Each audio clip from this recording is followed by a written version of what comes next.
شیخ سلیمان العودہ نے اپنی کتاب میں لکھا ہے کہ ایک دفعہ میں نے اپنے شیخ سے یہ شکایت کی کہ میں نے ایک کتاب پڑھی لیکن مجھے اس میں کچھ یاد نہیں رہا۔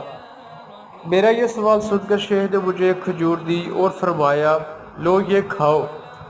پھر مجھ سے پوچھا کیا اس ایک کھجور سے تم بڑے ہوگے یا تمہارے بدن میں اضافہ ہو گیا؟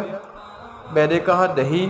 فرمایا لیکن یہ کھجور تمہارے جسم میں گل مل گئی ہے، چنانچہ اس کا کچھ حصہ گوشت بنا، کچھ ہڈی، کچھ کھال، کچھ بال، کچھ ناخن اور مسام وغیرہ۔ شیخ کے اس جواب نے میری آنکھیں کھول دی۔ تب میں نے جانا کہ جو کتاب بھی میں پڑھتا ہوں وہ تقسیم ہو جاتی ہے، چنانچہ اس کا کچھ حصہ میری لغت یا زبان مضبوط کرتا ہے، کچھ میرا علم بڑھاتا ہے، کچھ میرا اخلاق سنوارتا ہے، کچھ میرے لکھنے بولنے